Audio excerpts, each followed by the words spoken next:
Hi, everybody. I'm Kingsley. I'm an occupational therapist from Pittsburgh.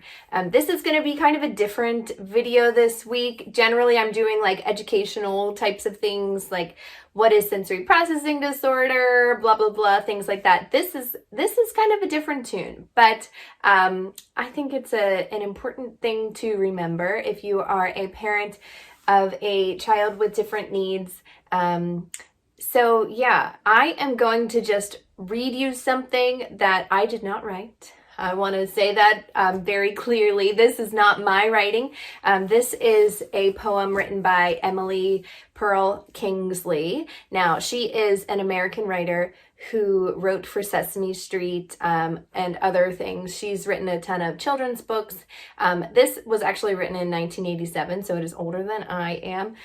But I think it's a really beautiful glimpse into parenting a child with special needs. So you may have read this before, and maybe this is old news to you, but I had only heard it a few years ago. So yeah, I'm just going to share this little poem with you. So maybe we'll make this a thing. Poem time with Casey. All right, so I'm going to be looking at my computer down here because I don't have it memorized. But this is Welcome to Holland by Emily Pearl Kingsley. And it was written in 1987 in response to people asking her what her experience was raising her son who has Down syndrome. So this is Welcome to Holland. I am often asked to describe the experience of raising a child with a disability, to try to help people who have not shared that unique experience to understand it, to imagine how it would feel. It's like this. When you're going to have a baby, it's like planning a fabulous vacation trip to Italy. You buy a bunch of guidebooks and make your wonderful plans. The Colosseum, the Michelangelo David, the gondolas in Venice. You may learn some handy phrases in Italian. It's all very exciting. After months of eager anticipation, the day finally arrives. You pack your bags and off you go. Several hours later, the plane lands. The stewardess comes in and says, "Welcome to Holland." "Holland?" you say. "What do you mean, Holland? I signed up for Italy. I'm supposed to be in Italy. All my life, I've dreamed of going to Italy." But there's been a change in the flight plan. They've landed in Holland, and there you must stay. The important thing is that they haven't taken you to a horrible, disgusting, filthy place full of pestilence, famine, and disease. It's just a different place. So you must go out and buy new guidebooks, and you must learn a whole new language, and you will meet a whole new group of people you would never have met. It's just a different place. It's slower paced than Italy, less flashy than Italy.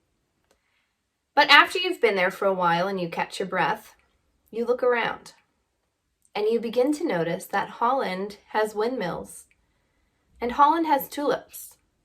Holland even has Rembrandts.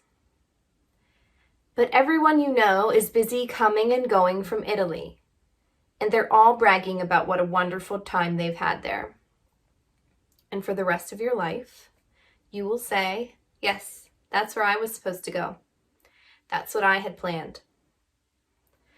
And the pain of that will never, ever, ever, ever go away. Because the loss of that dream is a very, very significant loss. But if you spend your life mourning the fact that you didn't get to Italy, you may never be free to enjoy the very special, the very lovely things about Holland. So that is Welcome to Holland by Emily Pearl Kingsley, written in 1987, about her son with Down syndrome and her experience as a parent. So I encourage you to read that, look it over. share it with others who may not understand how you are feeling about a new or unexpected diagnosis. Or if a friend is experiencing that. I think this can be a really beautiful way to capture that mourning and grief that can come along with a diagnosis or the birth of a child with unexpected differences or needs.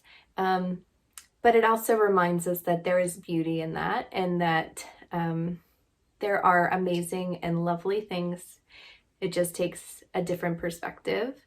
And also, one part in there is that fact that you meet a whole new group of people that you never would have met.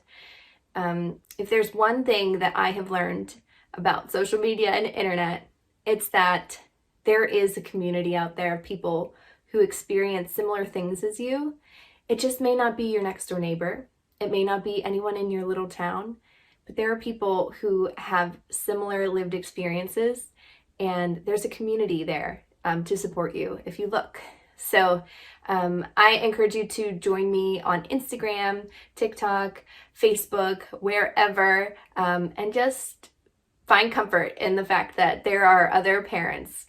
There are other parents out there who would love to be in community with you and support you and cheer you on. And yeah, I just hope that you catch your breath and you're able to recognize all the beautiful things about Holland. So that was a little bit different than a typical OT time with Casey video, but hey, it's my channel and I can do what I want. So yeah, I will talk to you guys next week. I hope you enjoyed this, and give it a thumbs up and share it with somebody that you think might need a little boost. All right, bye.